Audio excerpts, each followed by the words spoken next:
Good morning, everyone. Welcome to the Good Daily morning. Drop-In. I can't believe this is already week 2 of the Daily Drop-In. I swear we just started it like yesterday. It seems so weird that it's already the second week of this. So welcome, everybody that's starting to join us. You can say hello in the comments and tell us where you're from, etc., just so we kind of know who's here. But we have great guests today. All of our ambassadors are here. Yay! So first of all, I'm just going to introduce myself. I'm Jennifer Apple. I'm the Chief Heart Officer for the Teach Better team. I'm also an educator in Washington. And I'm an innovation coach right now. So I'm helping teachers with innovation, which is kind of everything we're doing right now. So my job is quite busy right at this minute. But I'm going to hand it over to Hans and let him introduce himself as well, and then we'll go through everybody. Good morning. Gosh, it's so awesome. We're seeing all kinds of people showing up here. Carly's here, Joe's here, Dave's here. Lots of friendly faces. I'm Hans Apple, counselor at Enterprise Middle School in West Richland, Washington. I'm also the director of culture for the Teach Better team. Hi, Caitlin. Hi, Nikki. Lots of people rolling in here. I also get to do speaking and podcasting, and I just wrote a book called Award-Winning Culture, so I'm super pumped about that. But the main reason that I'm pumped today to be on this Daily Drop-In is because, well, do you know why, Jen? Do you know why I'm so excited to be at this one? I do, because it's somebody's birthday. It's somebody's birthday. birthday. We have someone on here that it's their birthday today. It's kind of I'm pretty sure we just planned this Daily Drop-In just to celebrate that birthday, right? Yeah, absolutely. We were just like, it's her birthday. Let's have it. So we are obviously talking about Maggie Gifford. So stoked that it's your birthday. And so I'm going to turn it over to Maggie, and maybe you can tell us a little bit about yourself and your role, but also what are you going to do on your birthday today? That's really the big news.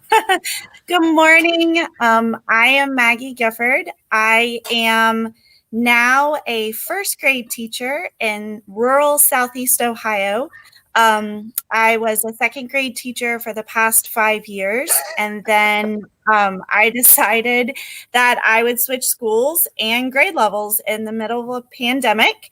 And but it's kind of awesome because I'm teaching my daughter's class this year. So I'm first grade this year. And yeah, today's my birthday. It's a big one. And we don't really have a lot of plans, though.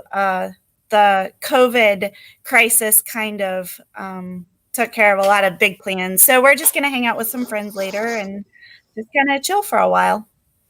That's kind of fun before the sometimes, right? It's kind of fun to just have a relaxing day almost, It's kind of fun that way sometimes.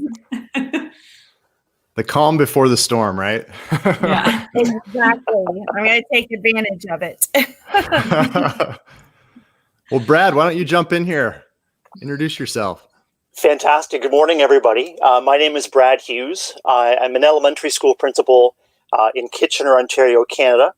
Kitchener is about an hour and 10 minutes west of Toronto, and we're about 2.5 hours from Windsor, Detroit. And I've been in education for 25 years, have been living and loving the connections through Teach Better team. So absolutely just thrilled to be here. I teach at an elementary school that serves about 480 kids. And I'm delighted to connect with you and to have my staff cheering me on this morning as well. We're excited to have you here.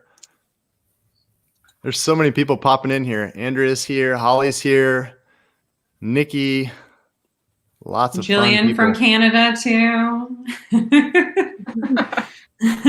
Saskatchewan, yeah. How far is Saskatchewan from where you are, Brad?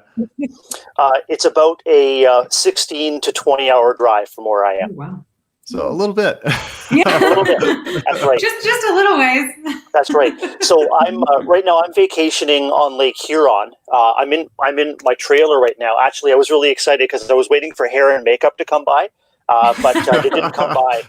So I'm just here with you, and I'm if you draw a line west from the thumb of Michigan, that's where I am right now. So Dave Schmidt's there. He's near Flint. So that just sort of situates you geographically where I am. There is no snow at this point in Canada right now where I am. It's balmy, very humid. I think the humidity is like 110% right now. So we're enjoying a wonderful summer here and getting raring to go for back to school. Well, yeah, the snow usually starts by the end of August, right? Like usually, yeah. Yeah, end August, early September, and Yeah. I mean, just like many places in the U.S., just wait 20 minutes and the weather will change if you don't like it. So it's a great place to live. It's a great place to be an educator and to raise a family. And again, I'm just delighted to get to know folks from all over North America and all over the world through the Teach Better team. So this is a real pleasure. Wow. So Ray says that you don't need any hair or makeup today. You're good to go, Brad. So there you go. Fantastic. Thank you. Well, All right, Brianna, let's Brianna, get you in here. yeah, go ahead. All right. Well, I am Brianna Shaner. I teach 5th grade math and science at a private school in Cincinnati, Ohio. That's about all you need to know about me. I'm excited to be up on this early morning, right? Yeah. Oh, so excited. I have my giant cup of coffee. It's great. We were just talking about this right before we went live. So I'm kind of curious about everyone to kind of share. Brad, you said a little bit you love being on the Teach Better team. I'm just curious how everyone met. Like, how did you get involved in the Teach Better team? Like, did you just find them on like Facebook, social media? I'm just curious. Like, Maggie, where did you first like meet people on the team? Actually, we met Chad. We met Chad about 2 years ago. Our district curriculum director brought Chad in for one of the end of the year PD sessions just to give an overview of the grid method.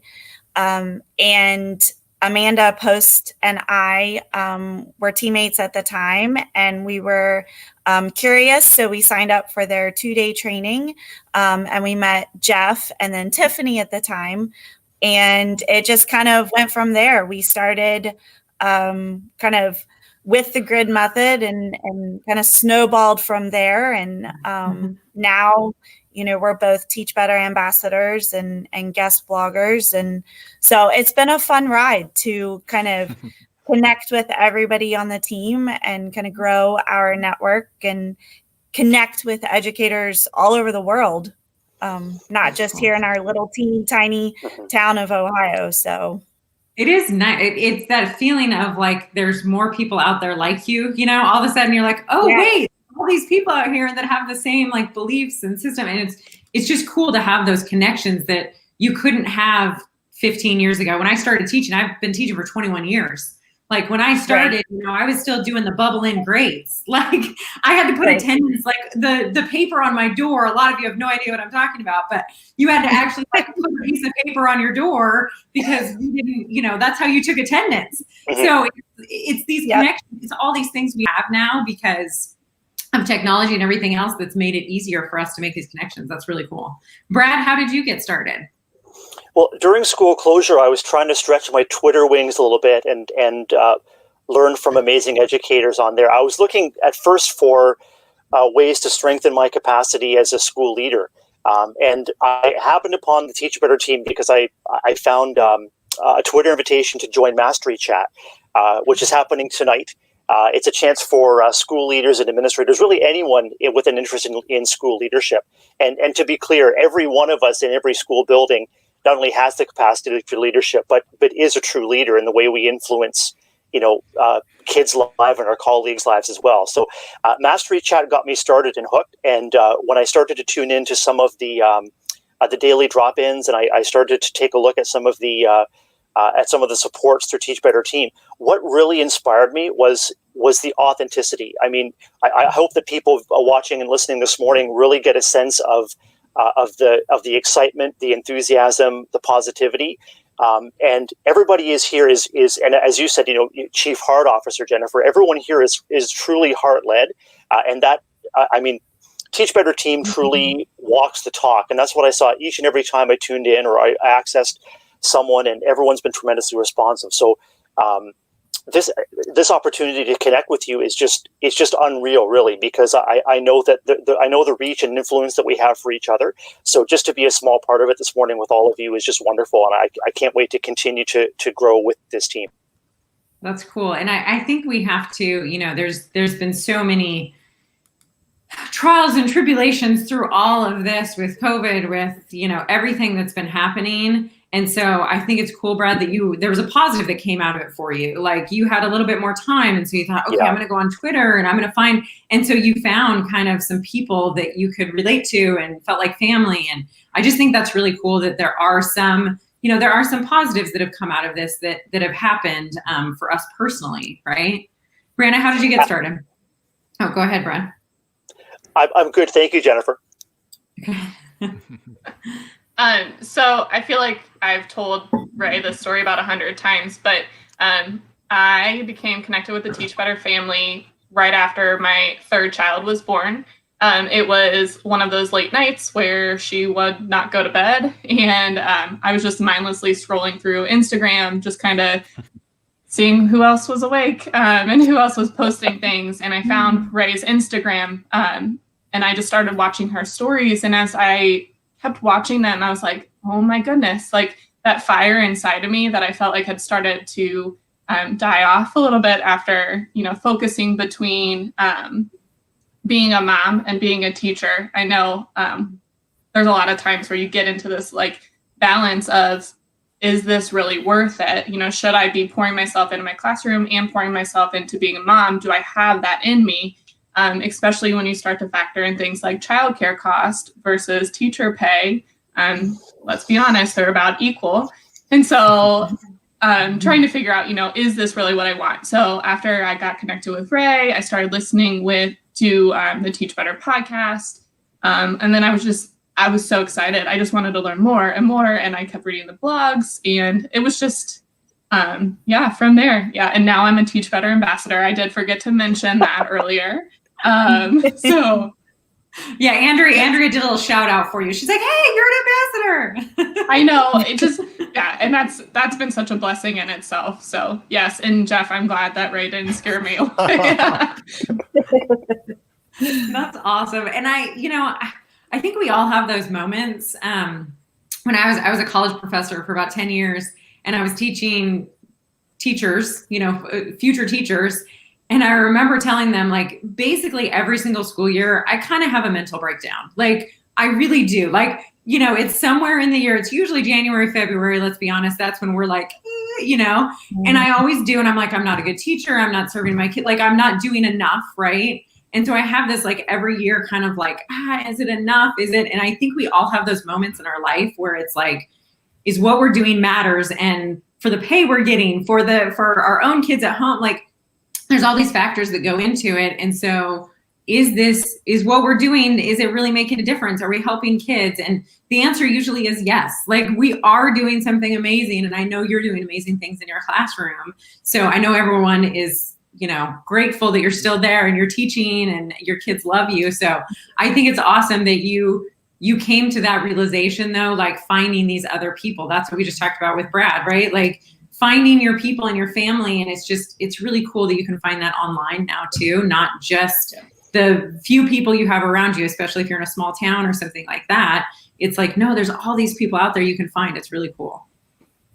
Yeah. And I feel like, and we had talked about this with the ambassadors, that when you start to think about this whole going back virtually for some people and trying to establish those relationships, a lot of teachers that I've talked with are like, I don't know how I'm going to establish relationships with people online, that I've never met.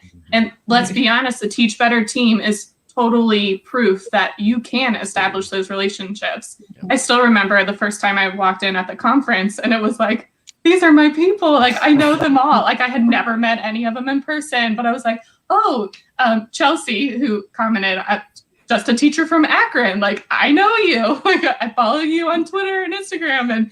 And it just, like, you can make those relationships start on online.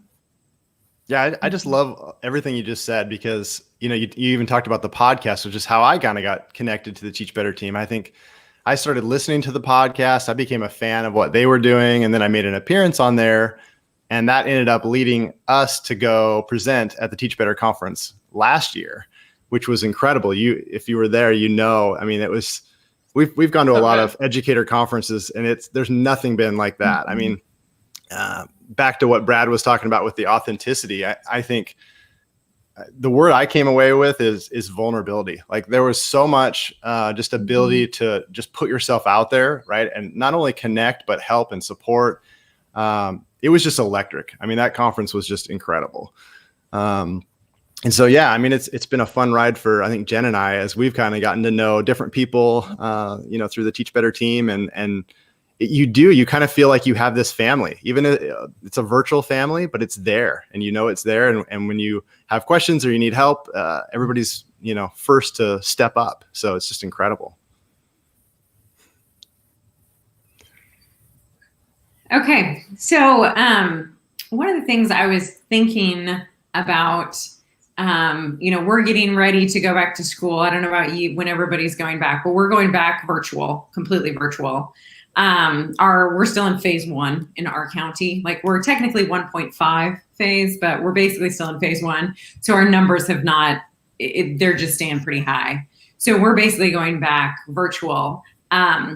So one of the things I was thinking about was the fact that people have become, what I've seen online and what I'm kind of working on, I feel like people have gotten back to when I first started teaching, of that creativity piece, right?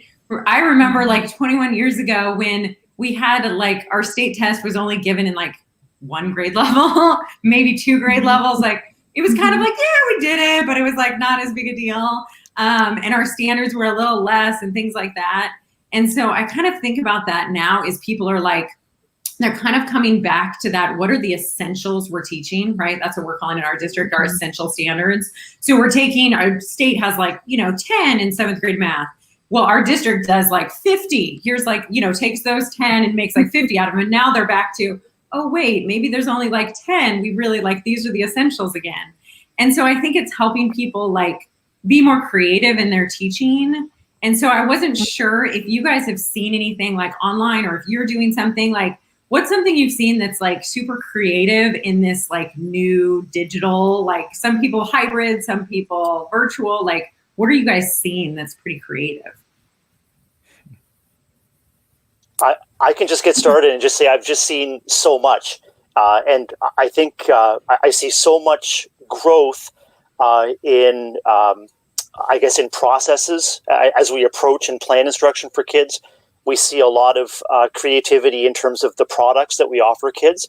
But I think the biggest explosion of creativity I've seen is with the people. The whole COVID situation with school closures and come back to what you said, Hans, too, about vulnerability. Each of us as educators is in and will continue to be in a tremendously vulnerable position. So we, as people, we recognize more and more that creativity is going to be something that can flourish if it's shared. And before we kind of access that creativity, we have to find ways to come together to reassure each other, in terms of addressing our anxieties, our worries. And reminds me too about, the story of being a first-year teacher in this kind of a situation. Each of us going forward has, much to learn, but also much to offer. And so when I think about a teacher at my school who has 30 years of experience and is brand new to online or to distance learning, and is reaching out to her colleagues to take some positive steps to connect with the kids, it's that open learning mindset, and it's that I guess that stance not only as a teacher but as a learner, and as we're finding out together with connecting this, that creativity can really flourish if we work together as a team. Yeah, and I think that's a good point you made, Brad, is that you feel like I do feel this way. It's brought me back to like my first years of teaching. Like I do feel that way because it is, even though I'm an innovation coach, like I do a lot with technology, like that's my job. It still feels like that, like I'm a new teacher going into like a new situation, And so going back to those like first couple years of teaching of like, what did I do when I first started teaching? Like, how did I get through that? what did I do that was creative, that was different, to kind of like help me build those relationships and be creative with my instruction and things like that. And so I think it's kind of good for those of us that are like seasoned teachers, we'll call us, that have done this a while. It's kind of good for us to like go back and go, oh yeah, like that's what I did when I first started teaching. So it's kind of fun to think back about that. Ladies, do you have anything else that you can think of that you've seen or that you're going to do this fall? Mine's probably just a more logistical approach, but I think it's really interesting how we're taking all of these things that we normally do in our classrooms. So the collaboration and the community supplies and the flexible seating, and all of a sudden we can't do that. And instead of just throwing it out and reverting back to a traditional classroom, I've seen educators come up with ideas of how to still make it work. So we're still going to collaborate, but we may do it digitally, or we still may use, our hard surface flex seating, but we're going to revamp maybe the actual routines. So I think it's interesting to see that we're not just throwing everything out and saying, oh, we can't do that. We're actually kind of coming together as a community and figuring out ways around that. We can still do it. It's just going to look different. And I love the community that's being built just to figure out those pieces. Absolutely. And I think that's really important. Like as teachers, having been, again, like I said, I've been doing this for a long time. And so every, 2 or 3 years, something new comes in, right? Like, oh, this is the thing. Like, this is going to be it, right? And so this is the new thing that's going to like solve everything. And it's every like 2 or 3 years, there's that thing that comes in, right? But I've been teaching long enough that I know like, this is good stuff. Like building relationships, doing these, this is all going to stay. And then I'm going to incorporate in kind of this new thing. So it's basically what you said, Maggie, like, don't throw everything out. Like, these are still some good things. How can we maybe be creative and change those a little bit? Or maybe I add this little piece into it or whatever. But you guys all have this toolbox. That's what I used to tell my college students. Like, you're going to have this toolbox that you have that's all this cool stuff. And I wouldn't take my toolbox. I have the same hammer I did 20 years ago. Like, I'm not going to throw that away, right? Unless the handle breaks. Like, no need to throw that out, right? It's still good. So that toolbox is there and you have these really good pieces in it. But you know what? I got a new wrench and it's kind of a lot better. So I'm going to add that in, but I'm still going to mix it in with the other tools that are already there, right? So I think that's an important piece is like, don't throw everything out. Like there's so many good things that you already have that you just need to add and adapt to them, right? Right. I love too that, this is giving, educators the opportunity to have empathy of what it feels like to be a brand new learner. Because the reality is we all just went, what in March, right? I mean, it was just like, what are we supposed to do now? And that's kind of how kids feel sometimes. Like they're overwhelmed. They're trying new things in classes. And I think, a couple of years ago, we started a student-led podcast. And one of the things that we told our kids was, we don't know what we're doing. We're just going to wing this as we go. And we were like totally upfront about it. And so they got to watch us learn as they learned. And so it kind of took away this risk, like we're all just learning together. And so I think that's kind of happening right now, in education where kids know that we don't have all the answers. Like we're not experts in all this stuff. We're kind of figuring it out as we go. And so I think that, but we'll go back to that word vulnerability, it really plays well with our students. Yeah, the biggest thing that I've seen creativity wise, as far as with remote learning or virtual learning, was that we were forced to take something like textbooks or worksheets or things that like are typical in a classroom and come up with creative ways to make it a real life situation. So for example, I was working with electricity. That was the unit we were on. And thinking about the electricity lab, like I didn't have like batteries and wires to send home with my students so that they could, work something up.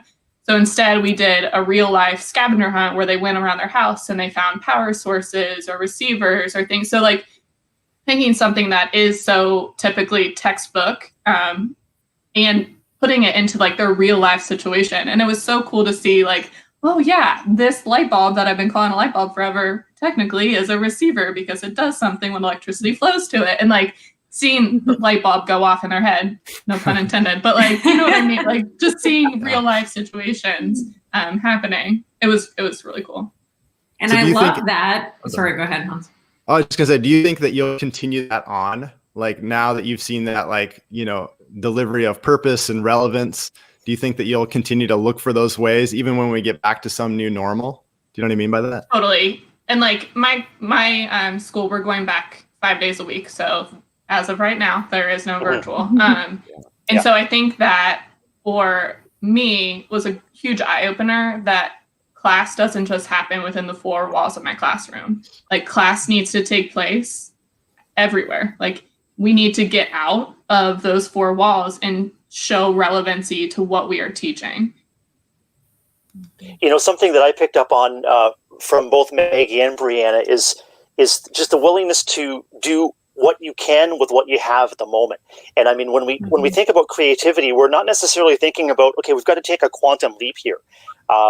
There's an author I really like named Rob Bell, and Rob Bell in one of his books reminds us that, you know, everything we do in life is a creative act. Like anytime we bring something new to the fore, anytime we make a new relationship, anytime we like it, again, we're not necessarily looking for quantum leaps, but all of us is creative, and all of us is either individually or working with our teams and networks to bring new things into the fore.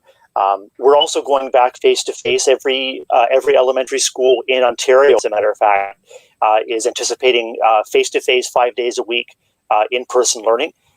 And you know, when we return to school, we're going to have that that learning stance, because we're going to take a look at our school setting, and we haven't been back in our schools yet. So we're going to take a look at our school setting, and you talk about furniture, you talk about procedures, you talk about ins and outs, you talk about traffic flow, and we're going to figure it out together. And that's, you know, if we keep coming back to vulnerability, all that vulnerability, as Jillian has been messaging, it depends on relationships. And I think that the stronger the relationships, the easier it is for us to be vulnerable and to say, not only we're going to figure this out, but we're going to learn through practice together. The flip side of that is that sometimes relationships will grow through vulnerability. So if there are people that you don't yet know well, it's important to give ourselves permission to be creative, to take those risks, and to position ourselves. I don't know if this is going to work out, Hans, just like you said with the podcast. So maybe that was a new group of students you hadn't yet worked with, but you know, relationships are the foundation of the vulnerability, but also the vulnerability can feed new relationships as well, and that's what we're going to need as we come back together for the new school year. And I think that's what I liked about your activity with finding something in your house that's like with lectures. That's building relationships too. Mm-hmm. Like I think sometimes in the classroom we think, oh, well, I don't have time for that. I don't have time to do this. But by doing an activity like that, I mean, in a school you could do that. Like the kids could go around the room, they could go in the hallway, like they could find something and point out something. And I think it shows their little personalities too, of like what they see. You know, when you're going down the hall and you're like, oh, wait, there's a light bulb here. Like I wouldn't have noticed that before. And so it kind of tells you something about them and where they spend their time, you know, what they're looking at, those kinds of things. So I think those little pieces of that, you know, that's a simple idea that you can turn into a relationship builder where you're actually like asking them, like, where did you get this? Why are you thinking this? And, you know, really get into some of those discussions. And even once you go back in person, you can still have those. And so you're teaching them the science part of it, but you're also doing those relationships. So I think that's a cool piece of it, is that we can incorporate those more. That's that creativity piece I was kind of talking about. Mm-hmm. I don't think we love that. Sorry. Maggie, we always said it. I was just going to comment about Chelsea. Sorry, Chelsea just commented and said that she has a lot more empathy for her students being new learners, and because we truly were in similar situations that they were. I would also add to that, like I feel a lot more empathy for the parents of my students, just because my daughter was in pre-K last year, so it wasn't a huge deal. But at the same time, like I was working all day with my students, and then at 5 o'clock, it would be time for me to be a parent to my child and be her teacher. And so I think it was such an eye opener to see, like, because sometimes you're like, well, why can't the parents just help the kid? Like, it's not that hard. And I was like, oh no, it is hard. Like it's a huge, so I think it was just an eye opener all around, this is how the parents feel. This is how the students feel. And just taking that into consideration as we continue this year. Absolutely. And I think a lot of people, I think this gave me empathy too, is that, a lot of my friends, they're teaching full time.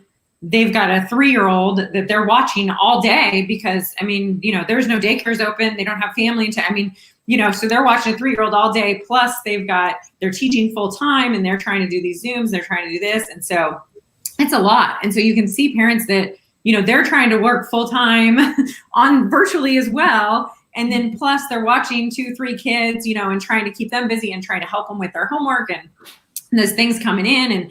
And so having that, like, let's try to make it as easy as possible. That was one thing our state said is like, you got to have one platform. Like you got to figure it out in your district. And like, you got to have one platform and like have something, here's how to do it.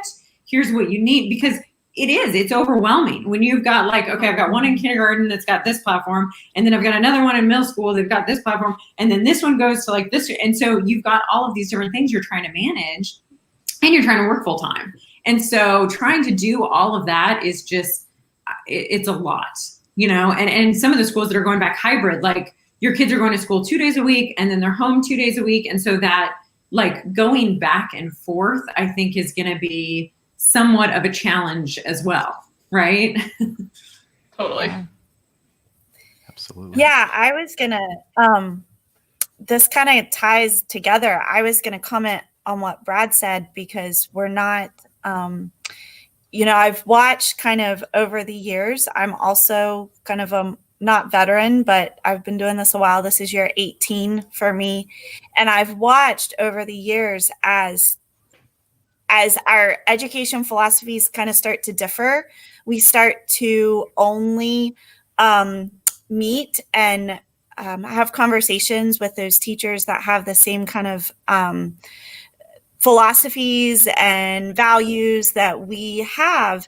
And what I've noticed is with this whole pandemic, we're really forced to come out and start collaborating and not just building the relationships with our students, but we're having to build relationships with other coworkers and share ideas and come up with solutions where maybe we wouldn't have had that opportunity or even the desire to do that before.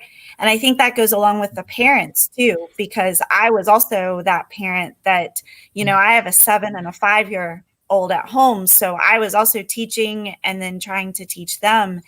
And I think it forced me to really step out and make sure that my relationships with parents were stronger than what they had been, because ultimately I needed everybody to make this work. I needed my coworkers to make it work. I needed my students, but I also needed my parents.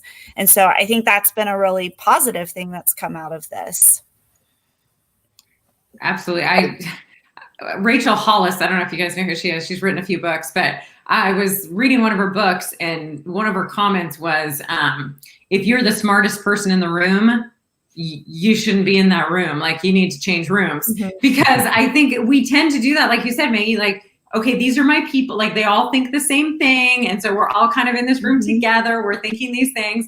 And so we kind of like go with our people and then we forget like, oh yeah, they might actually have a good idea. It's totally different than mine. Yeah. But I need to like listen to those ideas and not just be around the same like person, right? And so it's good to have those like very differing opinions because I think it helps you grow as well, because it's easy to be over here with like everyone that kind of thinks the same way and we're going ahead, but you also need to see that other opinion. I think you're right. I think it's brought some of us together that maybe like we were kind of a little bit segregated, just like our kids, right? Like we were like, okay, here's our groups. And, and so I think it's brought us together a little bit more. Brad, were you going to say something else?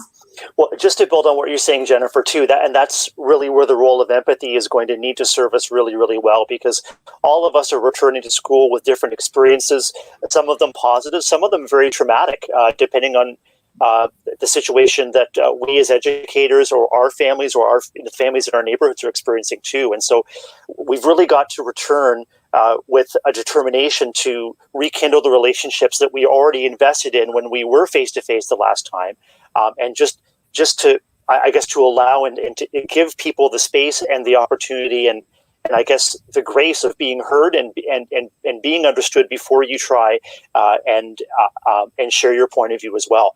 I mean, one thing that's been tremendously exciting about the creativity and the growth is that, we have a chance both to resonate with others, but also to amplify the things that are going to be working. And it really depends on what you choose to amplify. Like, on social media, people's understandable fears, anxieties, worries about the worldwide health situation and the community health situation and the return to school. It's easy to amplify what a disaster it may be. And I think that it's really important as educators and school leaders as well, that we choose to amplify the opportunities that Jennifer, you and Hans have been asking us to expand on. And let's face it, this is the most significant health emergency and the most significant challenge to our education systems that any of us has ever experienced. And so it's sometimes said, without challenge, there is no progress or there's no growth. And so if we choose to amplify the progress that we're making, it may serve to reassure people, and it also may serve to just to feed back into the empathy that we're, the discomfort, the weirdness, the anxiety we're all feeling, that is actually something that joins us. We're all experiencing that as humans in one way or another. And so when we come together in our school communities again, if we just start with a foundation of, I get you, we've got you, we'll figure this out together, and just to draw on that empathy. Yeah, it makes me think of the George Couros quote. What is it? Change is an opportunity to do something amazing. Have you guys heard that quote before? And it feels like we're in that state right now, right? We just had this giant change last spring, and now we really have that opportunity to do something amazing. I know something that's been on my mind a lot is I'm excited that there's so much emphasis right now on SEL and character work, like seeing the whole child, right? Like I feel like there's a lot of people that got that, 5-10 years ago, but everybody's kind of getting that right now. Like we all see that kids are hurting, right? I mean, the research out there says that anxiety's up, depression's up, suicide risk is up, all these scary factors. And we know when they come back this fall, whether it's in person or virtual or some sort of mix, they're going to need us, right? They're going to need way more than just, academics, right? We've got to go beyond content. And so that makes me excited. I'm curious for maybe each of you guys, what is kind of lighting you up as far as, the possibilities for change? What do you see as changes that you would like to see in education because of all this, craziness? I would agree, though, the whole idea that we are now forced to focus on our student as a whole, as opposed to just another test score or another worksheet. Yeah. I said worksheet a lot. I promise I don't give a lot of worksheets. So it just keeps coming to my mind. Anyways, but the whole idea that you need to love your students first and then teach them second. You need to Bloom's before Maslow, all those fun things. And Hans, I know I keep throwing this quote out there, but one of the lives that you did at the beginning of the summer, and you said that SEL is not just another thing on your plate, it is the plate. The whole idea that if you don't focus on the student as a person first, you have no ground to build upon. It's like building a house on sand. It's just going to fall apart. And eventually the students right now, whatever they got in the spring, as far as academic wise, like they're going to need review, they're going to need more assistance, and they're going to need it, no matter if they, had fantastic internet access and Zoom meetings every day, or they just got packets of paper and that was all that the teachers could do at the time. And so I think I'm excited to see now that I think, like you said, teachers are getting it, that we have to have these relationships first. and eventually we will get the students caught up, because that's what we do. Like, that's what teachers are good at. We will fix the holes or the gaps that we are given from our students. But we can't fix like broken hearts, and we can't fix that kind of stuff. So that's what first we need to focus on. That gives me goosebumps just hearing that. That is exactly the way I think. I just had a friend of mine, Wendy Turner, say that she thinks that we all need to be focusing on SEL for the first 30 days, like just 30 days of SEL. It's like, wow, 100%. that's a big statement, right? But yeah, I love what you just said there. I'm spot Well, and I on. think SEL doesn't have to be like, for some teachers, when they hear that, they're like, well, do we have to sit and like hold hands and sing Kumbaya? Right. Well, first of all, you can't hold hands, so that, you can't do that. But you, like, I think you can totally embed it like within your curriculum. Like, if there's things that you have to teach, you can intertwine it all together. It doesn't have to be like, we're just going to sit and focus on like how we feel.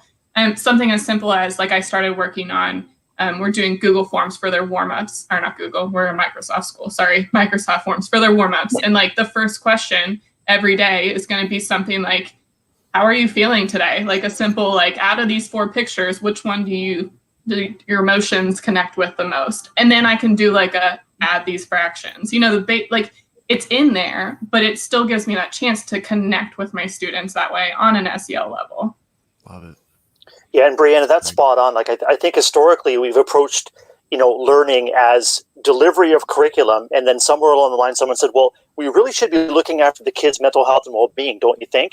And yeah, that's a good idea. So I think we're making a transition historically from curriculum. I'm going to say from book learning and social emotional learning as separate pieces to really an intersection, just as you guys have described in your experiences with having kids look for spare parts at home. I mean, the well-being can happen through the instruction. It doesn't have to be one and the same. And I mean, a real focus on social emotional learning, making sure we know the kids are okay, giving them chances to unpack their experiences in safe locations at the school is crucial as we return to school, because the temptation for us as educators, and for parents too, who are really worried about the learning that hasn't happened, is we got to get these kids caught up. We've got to figure. No, I disagree. We've got to meet kids and families where they are. There is no catching up. All there is each child and family meeting them exactly where they are, finding out how they're doing, finding out what they need, and then adjusting your instruction accordingly. And that's not going to be, you talk about long-range plans. That's going to be not even a day-to-day, but even like micro, like an hour-to-hour adjustment to what we're doing. And so, creativity, huge opportunities for that. I love this point that Jeff makes. It really isn't just the 30 days, right? It's like that's the start. And then it's really just got to become a part of everything that we do, which is exactly what you guys are sharing. What are your thoughts, It's like Maggie? building that foundation of concrete instead of building a foundation of sand. Yeah, I was just going to say, we're going back full 5 days in person. We do have a staggered start, but then we're going back everybody 5 days. And I remember when schools closed last year, it was interesting because our first thought wasn't, how do I make sure they're doing their math problems? And how do I make sure they're, reading their books? Our first thought was, are they okay? How do I check in and make sure that they are okay? And it had nothing to do with academics. And so as I look forward to this year, knowing that even though we're full 5 days, there's still that opportunity of last minute, we have to go virtual. My thought is, in those first few weeks, how can I make sure that those students feel safe, they feel cared for, they feel loved, they see me as that person that they can trust and depend on, and build that relationship so that if we do go virtual, I don't have to worry about that. I've already built that relationship that then I can build on. Whereas in the past, I feel like we've started the year and we always say, okay, so what level are they reading on? How many math facts do they know? Where do I need to start in the math curriculum? And this year, it just feels overwhelmingly like that's taken a back seat. And we don't really need to know those things at the very beginning. We need to make sure they know how we feel about them. Very well said. Mm-hmm. Yeah, I Absolutely. think absolutely. I agree with everything. I've just been silent here because I'm just taking in everything. You guys are awesome. Like I agree with everything you're saying, and I think if you look at all the research, kids don't retain anything if they don't feel safe. Kids don't retain anything if they're having anxiety. Kids don't retain anything if they're having depression. Like it doesn't matter. Even if you think that's the right thing to do, like we got to start with math, we got to get going. They're not going to remember anything. So why even, like, it doesn't even make sense to like push that at the beginning because they're not going to retain any of that information. I can't remember who it was on Twitter, and they said, they basically adapted the Maya Angelou quote of like, they won't remember what you said, they won't remember, but they'll remember how you made them feel, right? Mhm. And they kind of put a play on words of that, of like, they won't remember that addition problem, they won't remember the math problem, they won't remember this, but they will remember how they felt in your class at the beginning. So it's that same concept of you have to make kids feel comfortable or they're not going to retain any information anyway. So the schools that want to, just find the research. Like if your principal's going, no, you got to do this, you got to do this, find the research. Like there's tons of research out there that says like, if they're not in a state to learn, they're not going to retain any of the information. So it's so important that we do this whole child, SEL, all of this work to begin with, because it's like you said, it's that sand, right? Like we got to have that concrete base, right? So we have to have that concrete to build off of, because if it's sand, everything we do is just going to fall down it. Nothing's going to stick. I'm still stuck on this. Oh, go ahead, Brad. Jump in. Thanks, Hans. The ability to learn, the ability to access the learning brain depends on your brain and body embodying, like not only being but feeling safe.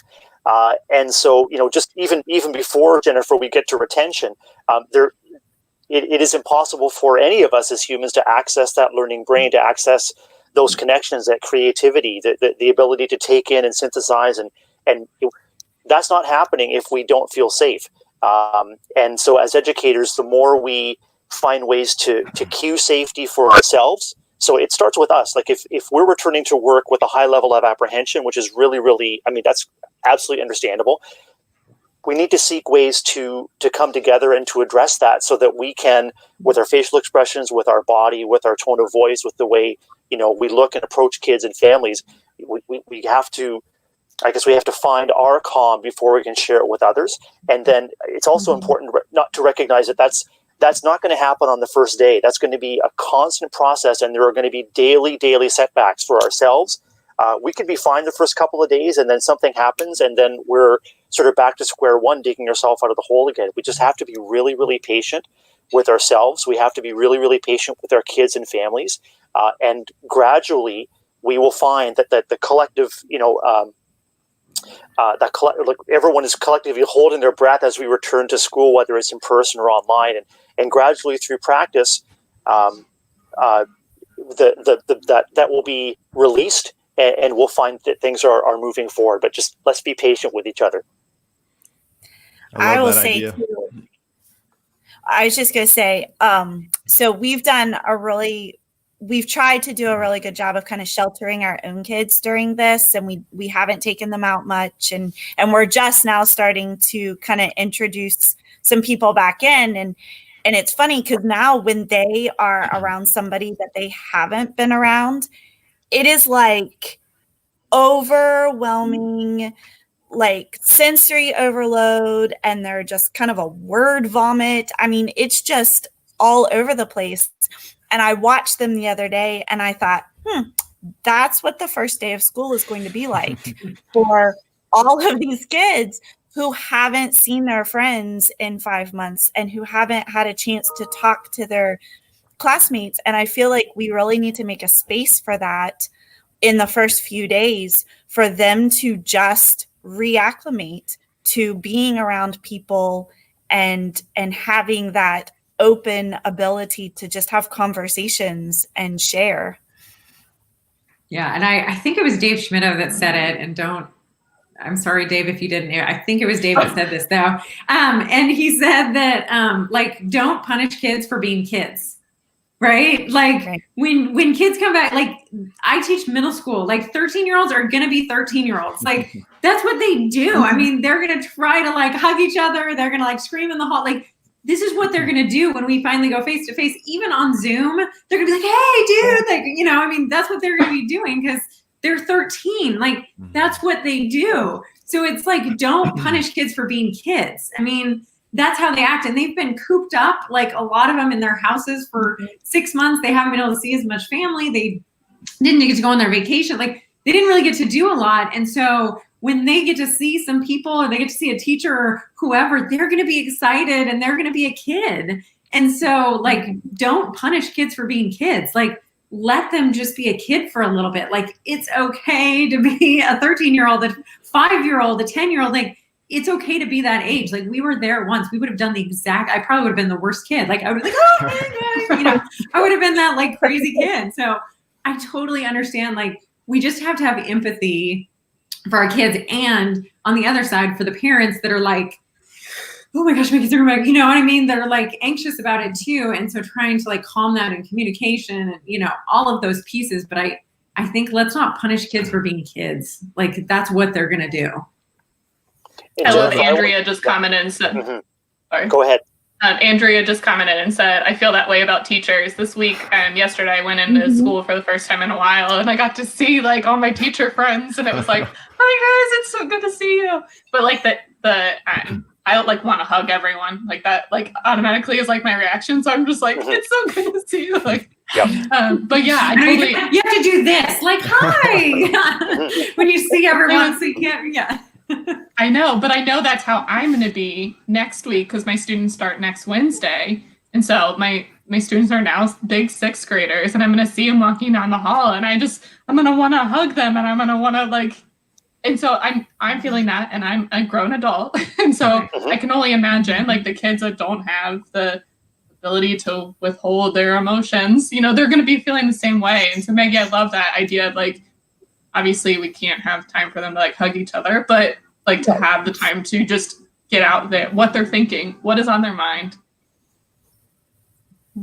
Yeah, I think that's going to be huge. I think I love the idea of building space and time and putting that in. It made me think of earlier in the summer, Jen was doing a webinar and talking about class celebrations. And a lady had this big aha moment that, you know, why do we always wait on class celebrations until the very end of the year? And her aha to the group was kind of like, I'm going to start the year with these class celebrations. And it kind of makes me think of what Maggie's saying is like, how can we create these celebrations so that we can have the connections and the virtual hugs, right? I mean, that kind of experience right off the bat, because we don't need to wait until June to say, hey, we love you guys. This has been a great year. I think we need to start with that. I think there's going to be tremendous pressure on us as educators, especially if we're in face-to-face settings, recognizing that, you know, something that we may feel is being asked of us is to enforce or police social distance, enforce or police mask use. And that creates a great deal of tension for us as educators. And I wonder how many of us as educators or school leaders or even parents have found that as your stress level about something raises, you click into punishment mode. You okay, shut that down. That's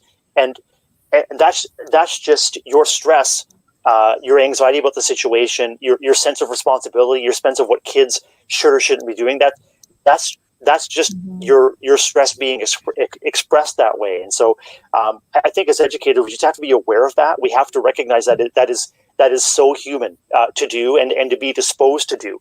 And if we blow it like that, if we blow up on kids, just name it, just own it. And, Hans and Jennifer, you came back to it, just be vulnerable, like, or even with colleagues, like I blew it. And here's why. I was feeling stressed about, or, I just own it, be vulnerable and let them know, because that just feeds back into the relationships that are going to be crucial that you keep coming back to. And I think the key, I was thinking about I allow cell phones in my classroom and not everybody does.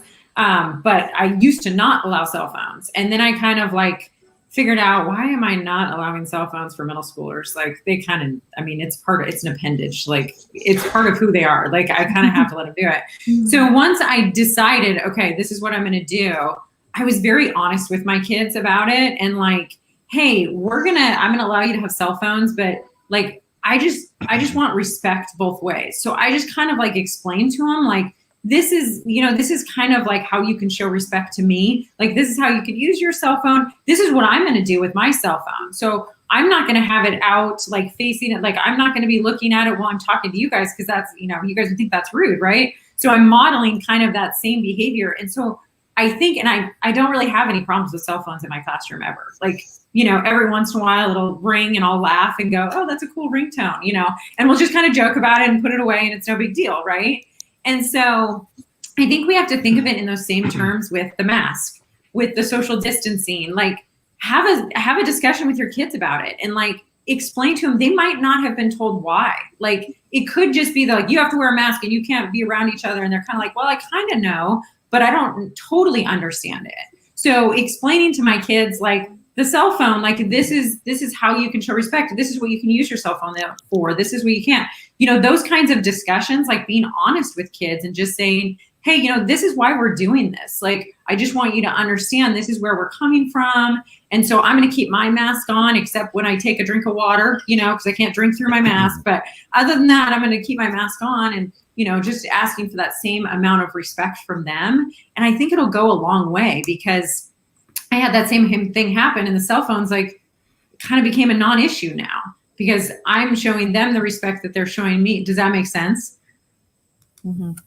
Yeah. And I think what you're doing is teaching them real life application. Like we said, even something like the light bulb thing, like the cell phone in the classroom, that is a life skill that they're going to need to have. Like, when they go to a job, they may have their phone, but like, should they be texting during a meeting? No, they should not. And so now they've learned that, and they're going to be better off for it. And Brianne, you said the key word, it's teach. I mean, when I'm responding to parents who are asking, well, how are the kids going to get the masks on? How are we going to keep them physically distanced? There's a lot of what ifs, and we want to recognize and embrace those what if questions, but we also have to remember, and I reflect back to parents, and I'll reflect back to all of us here. I mean, our schools are places of learning. They're not places of knowing. If everyone showed up knowing what to do, we could just close the doors and send everybody home. So, this is part of our social contract with our communities. Is we will do our utmost to teach kids how and why to be safe, and we will do our utmost to restore our schools as the same places of safety and refuge and comfort and support that they always were. But in fact, so much more importantly, Hans, when you're talking about, the precedence of child anxiety, depression, suicide, those conditions existed in all of our schools before the pandemic. And I guess what gives me the spark, what really gives me hope moving forward, is that we can find ways to restore schools as places of safety the same as they were. And then that gives us common purpose. We're there for learning, and we're there to restore the community's confidence in schools as places of safety. And I think one of the things that certainly gives me hope is you guys, right? This community, this, to come full circle back to Teach Better. It's like, we know it's going to be challenging. Some of you guys are starting next week. You got kids coming next week, or maybe a little bit further. We don't start for a few more weeks, but we have each other. And I think that's pretty cool. So I think, what is it Chad always says? Like, the answer to every question is in some classroom out there, right? And I think Teach Better is living that every day. So we don't all have the answers, but we'll figure it out together, right? And so I just want to say thank you to the three of you guys, maybe particularly Maggie for giving up her birthday for us today. But it's been an awesome conversation. We love it. We'll definitely keep this conversation going on social media. And thanks for being a part of it. And daily drop-ins, we got today's Tuesday. I'm losing track of my days. Yeah. Yep. So we've got 3 more days of daily drop-ins here this week to get ready for a lot of you are going back next week. So this is good, or some of you have already gone back. So join 9 Eastern each morning. This is fun. All right, guys. See you later. Such a pleasure, guys. Thank you. Thank you. Bye.